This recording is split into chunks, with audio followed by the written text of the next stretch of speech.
The empire of Rome gleamed with divine light. In the heart of its marble cities, gold reflected the glory of legions, and priests offered The wine to sun gods who had sleeps, conquered the world. but our fire But beneath the wakes statues and sky. triumphal arches, Rome had Ancient another ones, heart, hear one us that beat in the now. dark, in secret chambers and sacred groves, where the old gods still demanded blood. The senators who spoke of virtue by day whispered of unspeakable ceremonies by night. There, beyond the limits of law and reason, the ancient spirit of Rome, the Rome of chaos, ecstasy, and primal fear, continued to breathe. To understand the darkness of Rome, one must first abandon the illusion of civilization. The empire was built on conquest, and conquest was always a ritual act, sacrifice dressed in armor. Every victory had its altar. Every temple its hidden chamber. When Romans spoke of piety, they did not mean faith in the modern sense. They meant submission to the gods through offerings, rites, and obedience. Yet even within their intricate religion, some gods demanded too much. Some rituals went too far. The Senate, custodian of order, lived in constant tension with the forces it pretended to control. To rule the world, Rome needed its gods, but it also feared them. The rites of Mars fueled the army's hunger, the prayers to Jupiter secured imperial destiny. But then came the others, the ecstatic gods from the east, the mother who demanded the blood of her sons, the wine god who dissolved identity in madness, the shadow gods who promised rebirth through death. Their rituals were older than Rome and far darker. In the daylight, Rome's religion was all about form. The precise gesture of the priest, the measured pouring of libations, the careful words that pleased the divine. It was a religion of contracts, humans and gods bound by duty. Yet when the sun set, another Rome awoke, one that sought not order but transcendence. Here worshippers danced until they forgot their names. They shed clothes, blood, and sanity in the hope of touching the eternal. The boundaries between faith and frenzy dissolved, and the sacred became indistinguishable from the obscene. This was the side of Rome that even the Senate dared not name. These rites were not confined to the poor or the superstitious. They reached into the homes of senators, the chambers of priestesses, the very heart of power. The whispers that filled the city's taverns and temples were the same, that there existed ceremonies where men became beasts, women became goddesses, and the line between worship and transgression was erased. In these moments, the empire's mask of reason slipped, and its primitive soul was revealed. Why did the Senate fear these cults so deeply? Because they revealed what Rome could never admit, that beneath its marble perfection lay chaos. That the same people who built aqueducts and roads still longed for the touch of something wild and uncontrollable. The rites offered something the state could not: liberation from the burden of Roman identity, from law, from status, from self. They promised communion not with gods of empire but with forces older than empire itself. And so the Senate fought them. It passed laws, sent soldiers, executed priests, and burned altars. But no decree could extinguish desire. The darker the rites became, the more they fascinated those forbidden from them. Senators' sons joined secret brotherhoods. Noblewomen slipped away to night gatherings in the woods. Slaves found power in chants that defied their masters' gods. In suppressing the forbidden, Rome only fed its allure. What emerges from this paradox is not just a story of religion but of human nature. Every civilization that strives for order carries within it a longing for chaos. Every empire that demands obedience breeds a hunger for rebellion, not in politics but in the soul. In the pagan rites of Rome, this rebellion took the shape of sacred madness, of ritual blood, of ecstatic possession. It was as if Rome itself, weary of its own greatness, sought release in darkness. The story you are about to enter is not one of myth, but of history, recorded, condemned, and buried by the very men who built the empire. It is the tale of Rome's most secret ceremonies, the rituals that made even the Senate tremble. In these hidden cults, the Romans confronted everything they claimed to have overcome: fear, lust, death, and the uncontrollable power of the divine. And though centuries have passed, the echoes of those forbidden nights still haunt us, whispering that civilization's light has always been cast by the shadow it refuses to see. In the heart of Heian Japan, between the 9th and 12th centuries, power was not measured by armies or swords but by words, rituals, and whispers. The empire's center was not a battlefield, it was the imperial court of Kyoto, a world so refined and so detached from reality that even a misplaced syllable in a poem could shift destinies. It was called the Empire of Shadows by later scholars, not for its darkness in the literal sense, but because its true workings were invisible, encoded in layers of etiquette, poetry, and silence. Every glance, every color of a robe, every scent of incense was a political act, a language of power that no outsider could truly understand. The court was a maze of hidden meanings. Every gesture, from the folding of a fan to the tilt of a head, carried significance. Courtiers learned from birth to conceal emotion beneath elegance, to transform jealousy into verse and hatred into charm. In this world, truth was vulgar and silence was survival. The men and women of the palace existed in a kind of theater, each role carefully written by centuries of ritual.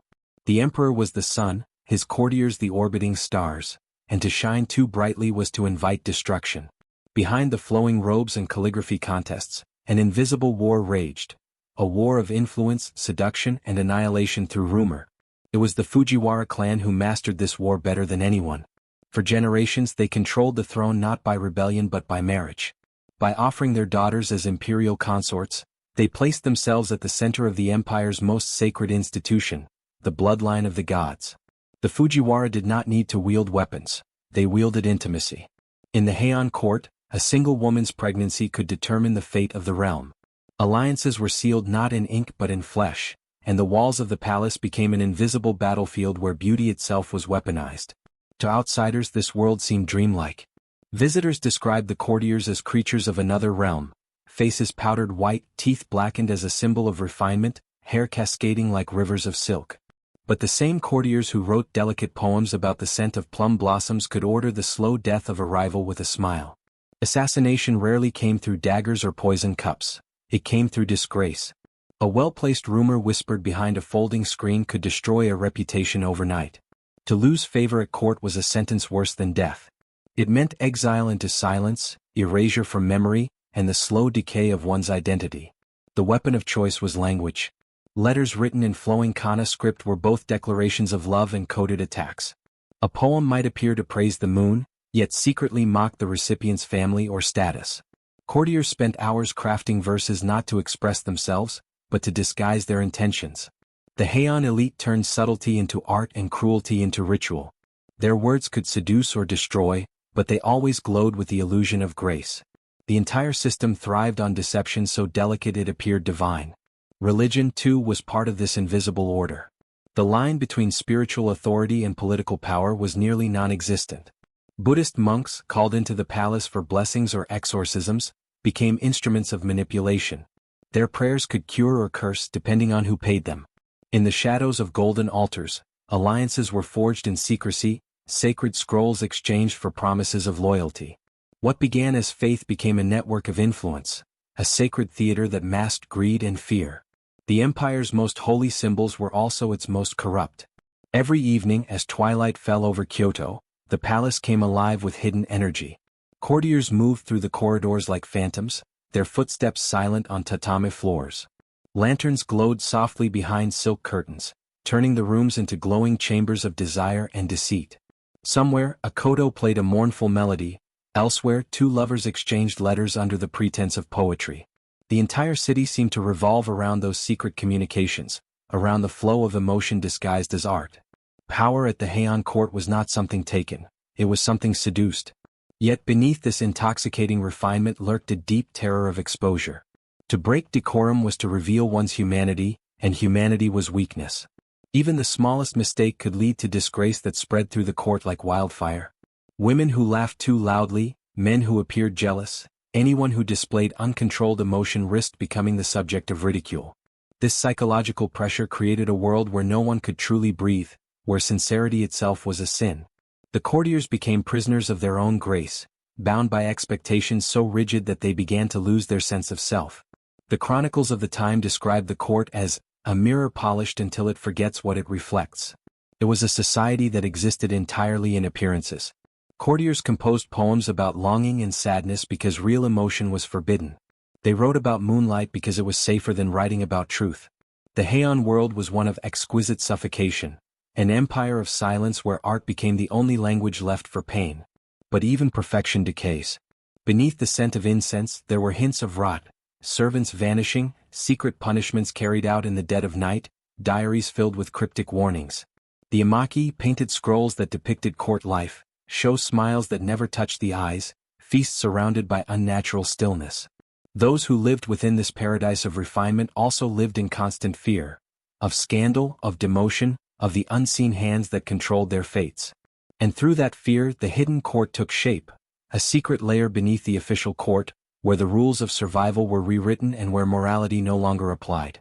For the modern eye, the Heian period is remembered through its beauty, the shimmering art, the literature, the perfection of ceremony. But behind that beauty was a machine powered by desire and control. The court's silence was not peace, it was pressure, the unbearable weight of maintaining illusion. Every gesture, every ritual, every love affair was part of a web designed to preserve the fragile order of divinity on earth. The courtiers played their parts so well that even centuries later historians could barely glimpse what truly lay beneath the silk and poetry. What made this world so haunting was not its violence but its quietness. The Heian court did not scream, it whispered. Its crimes were committed not in blood but in ink. Its victims did not die in public squares but vanished softly, like candlelight in the dawn. And yet, those whispers echo through time, faint but persistent, reminding us that even in the most graceful civilizations, darkness finds a way to thrive unseen. The Empire of Shadows was both a masterpiece and a nightmare, a world that proved beauty and cruelty are never far apart, merely separated by the thinnest veil of silence. It began as all forbidden things do, with whispers. In the dim backstreets of Rome, under the cover of night, strange songs were said to echo, songs in a foreign tongue, praising a god who promised freedom through ecstasy. The cult of Bacchus, the Roman adaptation of the Greek Dionysus, had entered the city quietly, brought by traders, slaves and travelers from the south. At first the Senate ignored it. Rome had always absorbed foreign gods, turning them into instruments of empire. But Bacchus was different. He was not a god of order or war or commerce. He was a god of madness, of possession, of release, of the kind of truth one only finds when the mind is shattered. And that terrified the men who ruled the republic. The rites began innocently enough. Small groups met to drink wine, sing hymns, and celebrate the god who taught men to forget pain. But soon something changed. The Bacchanalia spread like wildfire, first among women, then among the poor, and finally among the noble families themselves. The ceremonies grew larger, wilder, and more secret. They no longer took place under the sun, but deep in the forests, in caves, and in abandoned shrines. By torchlight, the followers of Bacchus drank, danced, and surrendered themselves to frenzy. It was said that in the height of the ceremony, no one knew who they were, man or woman, slave or master, Roman or foreigner. All were one with the god. To outsiders it looked like madness. But to the initiates, it was revelation. The Bacchic rite was more than celebration, it was transformation. Through intoxication and loss of control, the worshippers believed they became divine, dissolving their mortal boundaries. Some ancient writers described women tearing apart live animals with their hands, consuming the flesh raw as a sacred act called omophagia, the eating of the god's body to take in his spirit. Whether these stories were exaggerated or not, the symbolism was clear. Through chaos, one was reborn. Through the destruction of reason, one found truth. In a city obsessed with order, hierarchy, and self-control, such rituals were the ultimate threat. The Bacchanalia mocked every Roman virtue. It erased rank, gender, and restraint. It was an intoxicating inversion of everything Rome stood for. In the daylight, Roman society was bound by strict rules of class and behavior. But at night, under the spell of Bacchus, those rules dissolved. Senators' wives were said to dance beside slaves, soldiers beside courtesans. The barriers that defined Rome's power simply melted away. And in that wild equality the Senate saw revolution. By 186 BCE, the rumors had reached a fever pitch. Tales spread of secret murders, forced initiations, and orgiastic rituals where crimes were committed under divine ecstasy. The historian Livy wrote that men were dragged into dark chambers and made to tremble at the sight of horrors, that women were possessed with the madness of the god, and that no crime was too great, no shame too monstrous. Whether any of it was true hardly mattered. The fear was real. Rome believed the cult had grown so vast and so hidden that it had formed a shadow state, a network of worshippers bound not by Roman law, but by the will of Bacchus himself. The Senate's response was merciless. In a series of dramatic decrees known as the Senatus Consultum de Bacchanalibus, the state declared the cult illegal. The consul Postumius Albinus was charged with the investigation, and what he uncovered, or claimed to uncover, was nothing short of apocalyptic. He told the Senate that over 7,000 people were involved in the rites, many of them of noble birth. That the cult's meetings were scenes of murder, lust, and conspiracy. That Bacchus followers had grown so bold they sought to overthrow the republic itself. What followed was one of the most brutal purges in Roman religious history. The temples of Bacchus were destroyed. Statues were smashed, altars overturned. Thousands were arrested, tortured, and executed. Men were strangled in prison. Women were left to die. Families were ruined, names erased. To the Senate, it was not simply a suppression of heresy, it was the restoration of order, a ritual cleansing of the state itself. Rome would not tolerate gods who could not be controlled. But beneath the political theater lay something far deeper and darker. The Bacchanalia was not merely a foreign cult, it was a mirror of Rome's own hidden desires. The Senate's horror was, in truth, a reflection of its own corruption. The same senators who condemned the rites attended feasts that overflowed with excess and decadence. The same men who spoke of morality kept slaves for pleasure and blood sport. What the Bacchanalia revealed was not a new sin but an old one, ancient as Rome itself. The human hunger to escape the chains of reason and feel divine for a moment, even at the cost of sanity. The suppression of the Bacchanalia became legend. It was remembered not just as a moral victory but as a warning, a reminder of what happens when Rome loses control of its own soul. Yet despite the bloodshed, the cult never truly vanished. It survived in whispers, in rural shrines, in private gatherings under new names.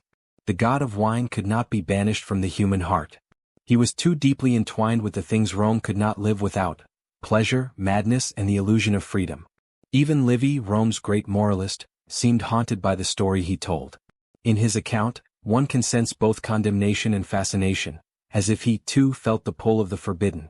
Because at its core, the Bacchanalia was not about crime or treason. It was about surrender. Surrender to ecstasy, to emotion, to the part of human nature that no law, no Senate decree could ever silence. It was about the thin line between worship and destruction, and what happens when an empire built on discipline meets a god who demands chaos. In the ruins of those burned altars, one truth remained: the gods Rome feared most were not foreign at all. They were born from its own longing. The Bacchanalia was never just a cult of wine and madness. It was the sound of Rome's buried heart, beating wildly against the chains of its own perfection. And though the Senate destroyed the temples, the rhythm of that forbidden dance continued, echoing through the centuries, proof that even the mightiest civilization cannot suppress the dark within itself. Beyond the emperor's silent corridors lay another world, one hidden even from the eyes of history. It was a labyrinth of screens, gardens, and whispered rivalries known as the Inner Palace, the heart of the Heian court's forbidden beauty and cruelty. Here lived the Niobe, the women of the inner chambers, whose lives shimmered like silk in candlelight and then vanished into silence. They were the empresses, concubines, attendants, and ladies-in-waiting who served at the pleasure of the gods, the court, and the ambitions of powerful men. Their world was lined with perfume and poetry, yet built upon fear, jealousy, and endless competition. The women of the inner palace lived in near total seclusion. They were rarely seen by outsiders and were forbidden to show their faces to most men, even those who desired them. Their chambers were divided by painted screens and sliding doors, creating a world of half-seen silhouettes and disembodied voices. When a courtier or even the emperor himself visited a lady, he might speak to her through layers of curtains, seeing only her shadow, hearing only her laughter. Desire in this world was imagination sharpened by denial. It was beauty made unbearable by distance. But within this delicate architecture of secrecy, cruelty thrived. To be chosen as a consort or lady-in-waiting was both a triumph and a death sentence. The higher one rose, the greater the risk of falling. Rival factions watched every move, every word, every detail of dress or fragrance. The emperor's attention could lift a woman's family to immortality or condemn it to ruin. The Fujiwara clan in particular used their daughters as living pawns in political games, training them from childhood in poetry, etiquette, and seduction. Their beauty was not their own, it was a weapon sharpened for their father's ambitions. Imagine the daily rhythm of their lives. Dawn arrived not with sunlight, but with the soft sweep of attendants brushing incense into their hair. They were dressed in 12-layered robes of color, each hue chosen to express emotion, though emotion itself was forbidden. They learned to bow without moving their eyes, to smile without showing teeth, to write poetry that concealed as much as it revealed. Every movement was performance. Every glance carried danger. A single misstep could mean disgrace, and disgrace meant disappearance. For many women, the emperor's attention was a curse disguised as favor. Once chosen, a consort was bound to the palace forever, forbidden to leave without permission. Her every word and gesture became a matter of politics, scrutinized by rivals and priests alike. If she failed to produce a son, she might be replaced or quietly dismissed to a convent, her name erased from the records. The birth of imperial heirs was shrouded in secrecy. Servants were sworn to silence, and rumors whispered of infants smothered or hidden to protect dynastic purity. Those who defied the hierarchy, who sought affection or agency beyond their assigned roles, simply vanished. The palace did not execute, it erased. Diaries written by women of the court, like the Pillow Book of Sei Shanagon or the Diary of Lady Murasaki, offer fleeting glimpses into this gilded prison. They describe beauty with aching precision, the scent of rain on silk, the moonlight over lacquered floors, yet beneath their poetry lies a current of despair. Lady Murasaki, creator of the tale of Genji, wrote of her disgust for the empty rituals and vanity of court life. She saw how women were praised for their grace while denied freedom, how their intelligence was celebrated only when it served men's desires. Her words tremble with loneliness, a mind trapped inside luxury, aware that her brilliance could never change her fate. The inner palace was a battlefield of femininity. Beneath the layers of silk and ceremony, alliances formed and shattered daily. Servants were bribed to spy, perfumes poisoned to induce miscarriages, letters forged to incite jealousy. Behind every poem sent to the emperor, there was a strategy. Behind every tear shed in his presence, a calculated performance. Women became experts in emotional warfare because open defiance was impossible. They were Rome's most sacred women, the chosen few who tended the eternal flame, the Vestal Virgins. For nearly 1,000 years, these 6 priestesses stood at the spiritual heart of the empire, guarding a fire said to protect Rome itself. As long as it burned, the city would endure. If it ever went out, Rome would fall. Theirs was the highest honor any woman could receive, and the most terrible burden. They were worshipped, feared, and watched more closely than anyone in the empire. For to break their vow was not merely sin, it was treason against the gods. The Vestals were chosen as children, taken from noble families between the ages of 6 and 10. Once selected, they ceased to belong to their parents, their bloodlines, or even themselves. They belonged entirely to the goddess Vesta, virgin guardian of the hearth, the spirit of the Roman home. For 30 years they would live within the Atrium Vesti, beside the Temple of Vesta in the Roman Forum. They were forbidden to marry, forbidden to touch men, forbidden even to speak of love. Their purity was not symbolic, it was sacred law. At first glance, their lives seemed privileged beyond imagination. The Vestals were exempt from taxes, could own property, and were guarded by lictors, symbols of state authority usually reserved for magistrates. They sat in special seats at games and festivals. When they walked the streets, crowds parted to let them pass. If a condemned man met a Vestal on his way to execution, he was immediately pardoned, for her presence was a divine omen of mercy. But beneath this veil of honor lay a cold truth: their holiness was also their prison. Inside the temple their days were ruled by ritual. They fed the sacred flame, fetched water from the spring of Egeria, prepared sacred meals of salted flour called mola salsa, and performed purification rites known only to them. Every gesture was watched, every silence interpreted. For 30 years they lived under the gaze of gods and men alike. The first 10 years were for learning, the next 10 for serving, the last 10 for teaching those who would replace them. When their term ended, they were free to leave, to marry, to live as ordinary women again.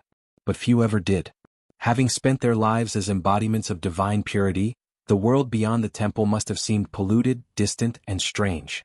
The punishment for breaking their vow of chastity was so severe, so horrifying that even Rome, a civilization accustomed to blood and spectacle, treated it with reverence and silence. To shed Vestal blood was unthinkable. The goddess Vesta herself forbade it. So, when a Vestal was accused of impurity, she was not executed by sword or flame, but entombed alive beneath the earth. The ritual of execution was called immuratio, the walling in. On the appointed day, the condemned Vestal was dressed in her sacred robes as if for a festival. Her face was veiled.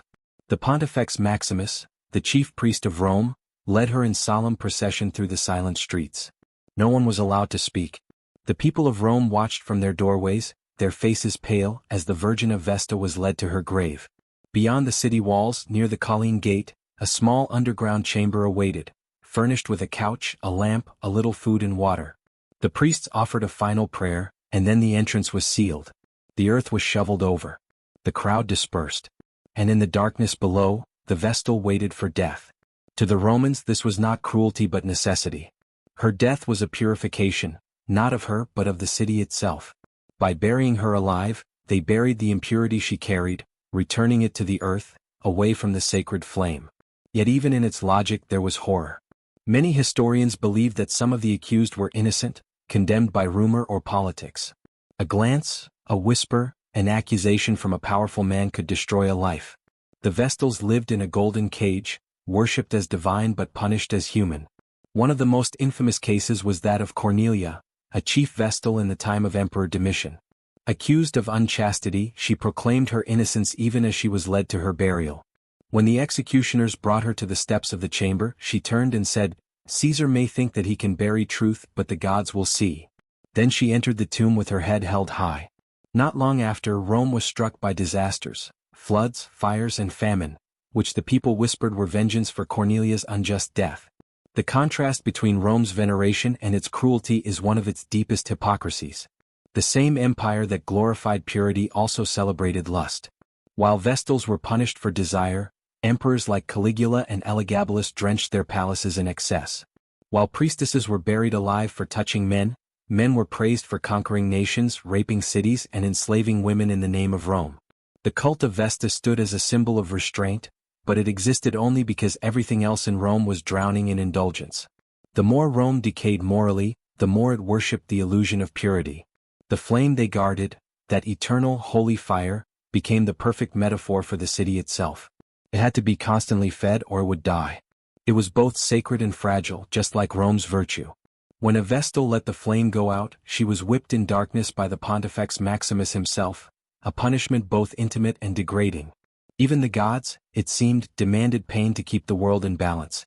Yet despite the fear and repression, the Vestals held enormous symbolic power. They represented something no man could ever possess: direct connection to divine purity.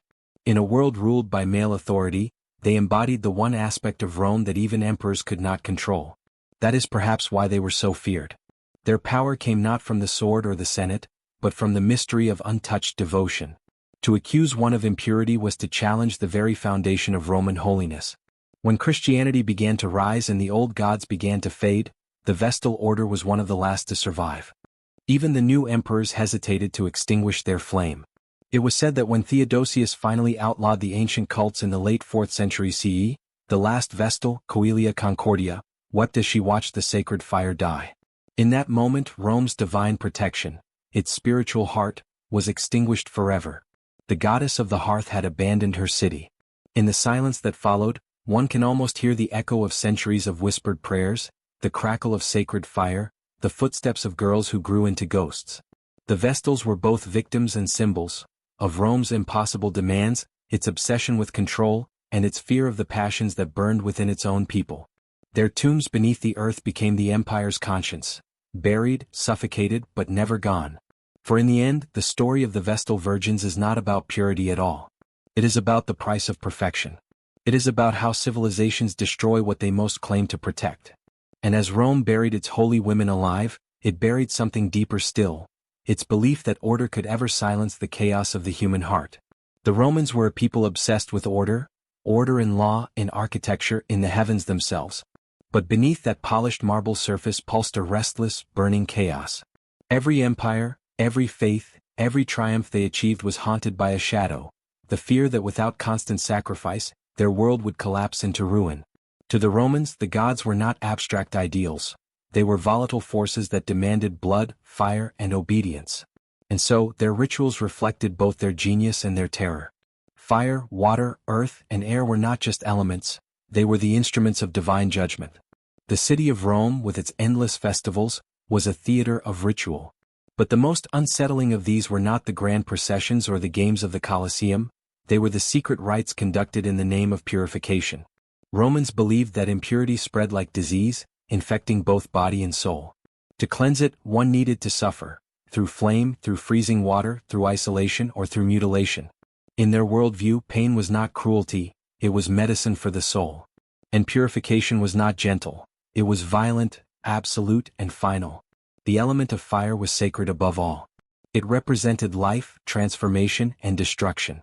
In the temples, priests burned offerings of animals, wine, and incense, believing that smoke carried prayers to the heavens. But when impurity was great, when plague struck, when war loomed, when omens turned dark, the rituals turned darker too. Sometimes human beings were offered to the flames. Not openly, of course. By the time of the Republic, such sacrifices were outlawed. But the old ways survived in whispers, in the secret cults that operated beneath the Senate's notice, where fire still consumed flesh in the name of cleansing sin.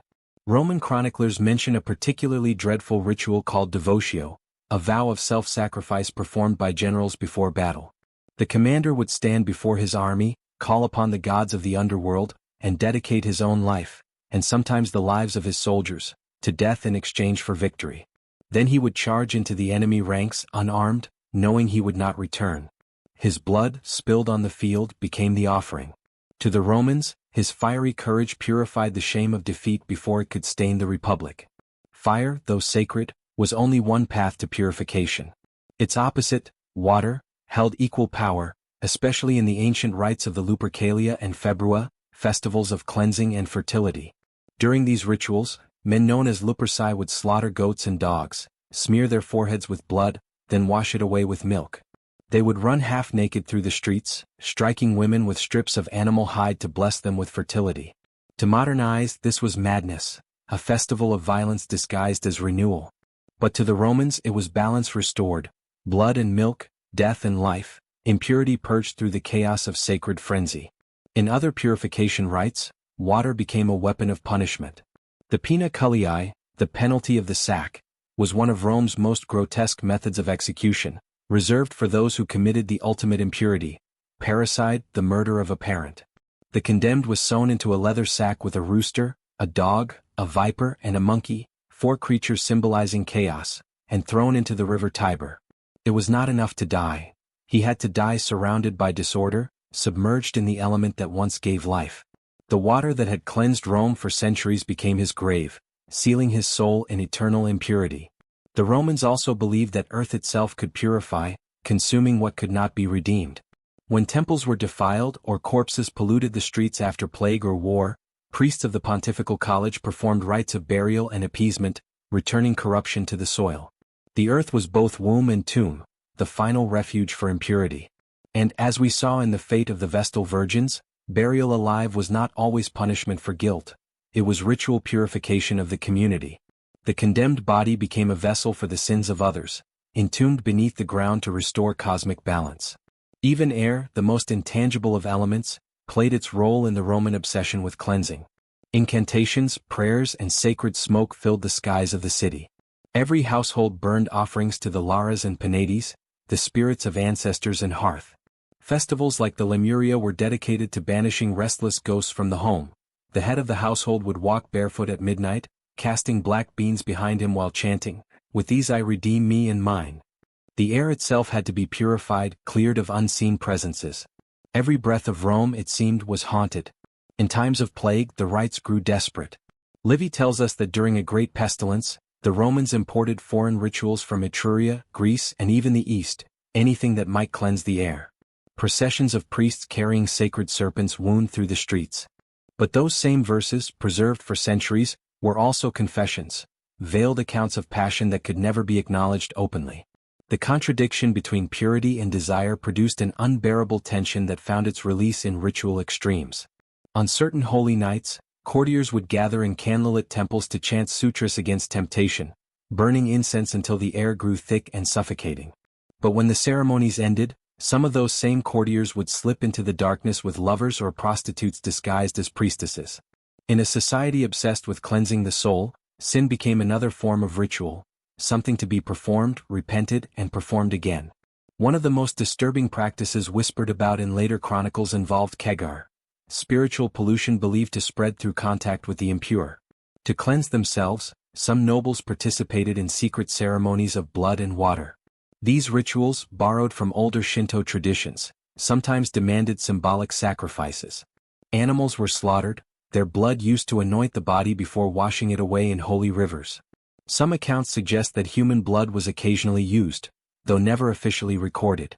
The idea was to confront impurity by embodying it, to become filth in order to transcend it. Women bore the heaviest burden of this ideology. Their bodies, tied to menstruation and childbirth, were considered inherently impure. The more the court idealized feminine beauty, the more it feared female flesh. Women were kept in isolation during pregnancy and often underwent painful purification after childbirth, long baths in freezing water, prayers recited over them to cool the fire of blood. Some rituals required them to remain motionless for hours, wrapped in damp robes to suppress desire and restore spiritual balance.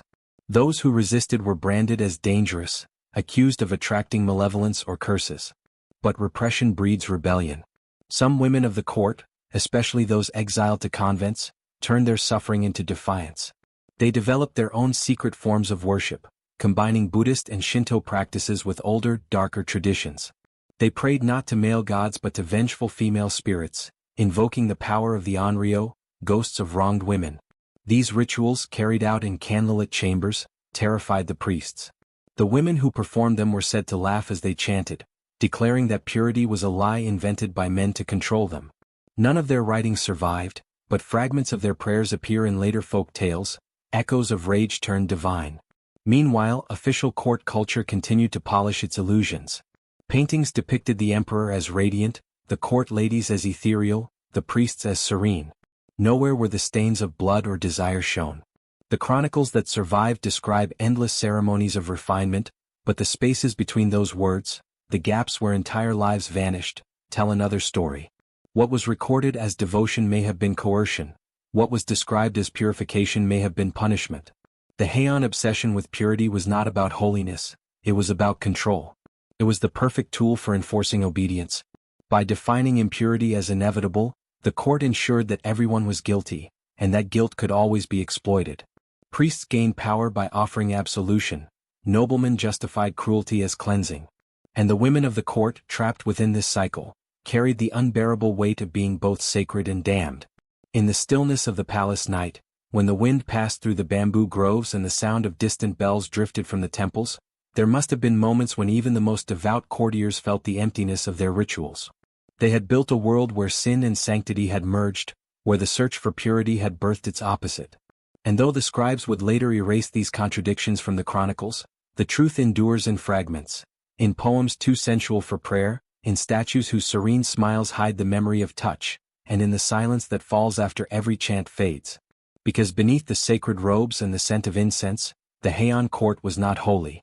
It was human, and in its desperate pursuit of purity, it revealed the oldest impurity of all, the hunger that no ritual could cleanse. The Heian court, so often remembered for its refinement, lived in a world where beauty and horror coexisted, where every elegant ritual masked a hidden dread. Nowhere was this more evident than in the secret punishments and purifications of those deemed spiritually corrupted. For the courtiers, punishment was not merely a matter of law, it was a metaphysical necessity. To purge impurity one had to suffer, body and soul. Pain, in its most ritualized form, became a form of cleansing fire. At the heart of this philosophy was the ancient belief that suffering could restore balance between the human and the divine. The courtiers viewed misfortune and pain as signs of karmic debt, spiritual contamination that must be repaid through ordeal. Unlike the punishments of the West, where guilt was measured in crime, here punishment was a sacred transaction. A noble who fell ill, lost favor, or faced public disgrace would often seek purification through tormenting rituals rather than comfort. The higher one's rank, the deeper the need to suffer beautifully. Some of these rites were conducted publicly, grand ceremonies where offenders, often women accused of seducing priests or tainting rituals, were made to kneel in temple courtyards while monks chanted sutras to cleanse their souls. Water from sacred springs would be poured over their heads until they shivered uncontrollably, the cold symbolizing purification. But others, the darker, more forbidden rituals, took place in isolation, under moonlight, or deep within temple precincts closed to ordinary eyes. These secret ceremonies blurred the line between penance and cruelty. The most feared of these rites was known as the misogi of ashes. Those condemned to it were made to sit for days in silence beside smoldering incense burners, the air thick with smoke and heat. The purpose was to burn away the invisible stain of spiritual pollution. Sometimes the incense was mixed with powders of sulfur or herbs that caused hallucinations. Witnesses wrote of participants screaming in terror as visions overtook them, seeing spirits emerge from the haze, their own guilt taking spectral form. Many collapsed before the ritual ended, and their bodies were quietly removed, their deaths written off as divine release. In winter, purification took another form, the ritual of ice. On nights when frost coated the gardens, monks led penitents to frozen rivers, where they were ordered to bathe while reciting prayers. The water cut through flesh like blades, but the belief was that only through extreme pain could the spirit be renewed. Women accused of adultery or improper contact with priests often faced this ordeal. Their screams, swallowed by the cold air, were said to echo through the valleys. No chronicles recorded what happened to them afterward. There were also rituals that combined both extremes, fire and ice, heat and frost, to mirror the cosmic forces of balance. In one account from a lost temple chronicle, a priest described a noble woman who had defied a purification command. As punishment, she was bound in silk soaked with icy water, then brought before an altar surrounded by candles. The heat from the flames steamed against her skin, the silk tightening as it dried. Monks chanted sutras, calling for the demons of lust to depart her soul. When the ceremony ended, her body was cold and motionless. The record ends there, but in the margin, someone had written in red ink, "The fire accepted her." For the court, such acts were not seen as cruelty, they were necessity. Pain was believed to create harmony between the material and the spiritual. To suffer was to be purified, to resist suffering was to defy the divine order. This belief permeated everything from medicine to marriage. A sick person was urged to endure rather than seek comfort, for pain revealed divine favor. Wives were expected to bear childbirth in silence, their agony seen as an offering to the gods. Even mourning had to be done correctly. Too much grief was seen as spiritual weakness, too little as heartless impurity. The emperor himself participated in grand rituals of symbolic purification that bordered on self-inflicted torment. During times of plague or natural disaster, he would fast for days, sleep on straw mats and abstain from speaking, eating, or touching anyone. Some chronicles suggest that emperors even ordered priests to recite prayers while striking their own backs with bamboo rods, a form of spiritual mortification said to absorb the nation's sins. These rites were hidden from the public, performed in inner chambers where only the most trusted attendants were allowed. But as with all systems of sacred suffering, corruption crept in. Some priests began to manipulate these beliefs for power. Those who sought favor from the gods could be persuaded, for a price, to undergo voluntary purification, under a priest's supervision. These often turned into humiliating displays where participants were forced to confess imagined sins while kneeling in freezing water or enduring burns from censers waved too close. Monks who conducted these ceremonies became both feared and revered, their cruelty sanctified by ritual. Women of the court, again, suffered most under this ideology. Their bodies were seen as the vessels of pollution, and thus they became the preferred subjects of purification rites. A whispered legend speaks of the Temple of Falling Petals, where noble women accused of seducing priests were brought for cleansing. They were stripped, anointed with oils, and made to stand beneath falling cherry blossoms while monks poured boiling water infused with petals over their shoulders. To the onlookers it was poetry, the merging of beauty and agony.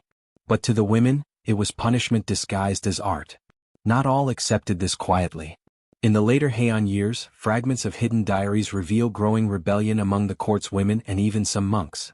They began to view these purifications as acts of cruelty, not faith.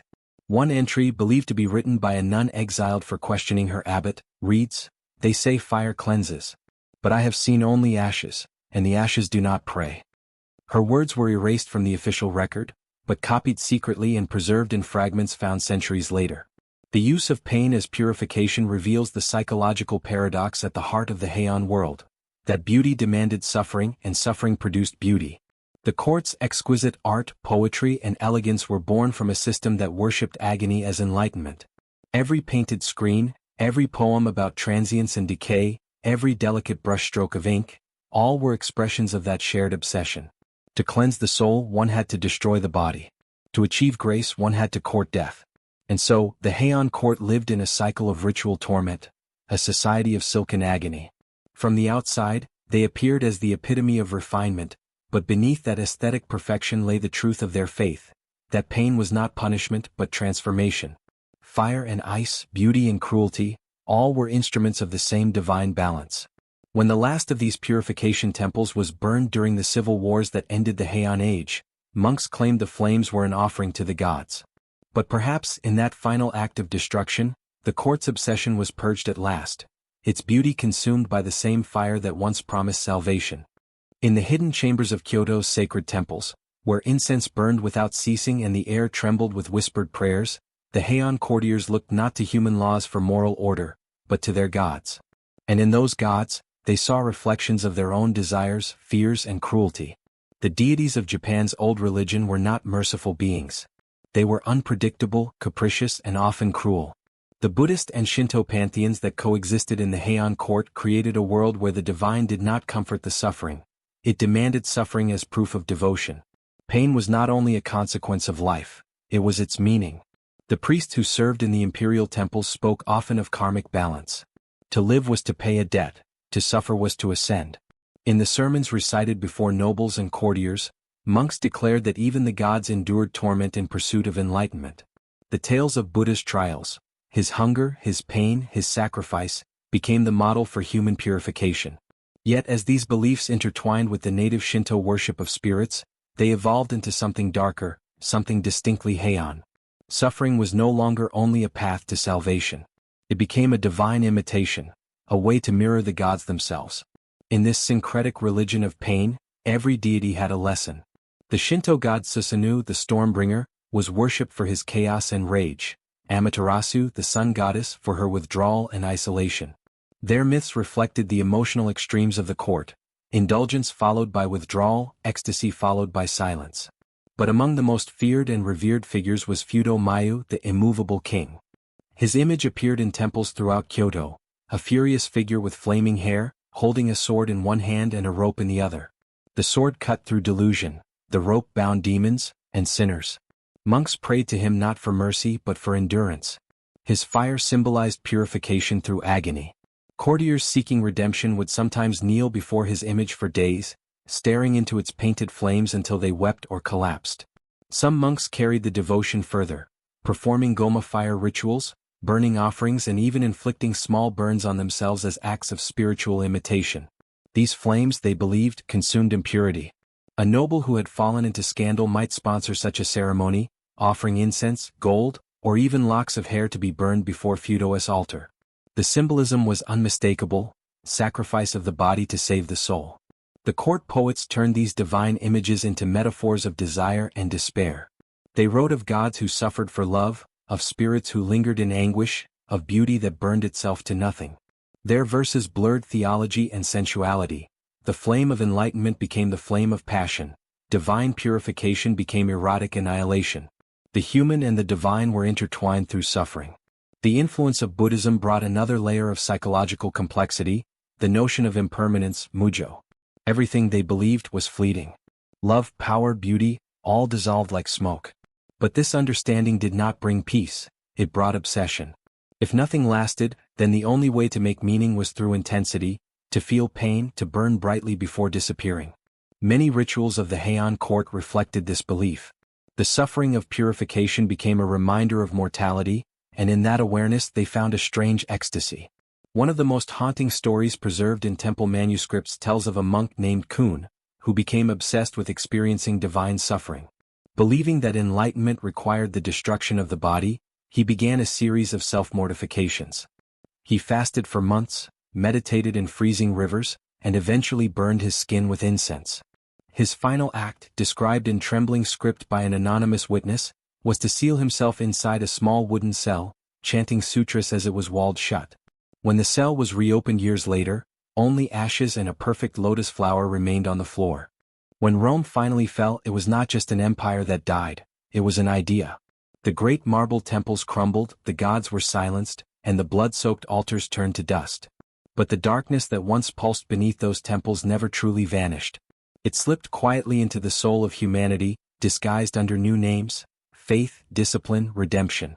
Rome taught the world to believe that suffering could be holy, that pain could purify, that obedience could save.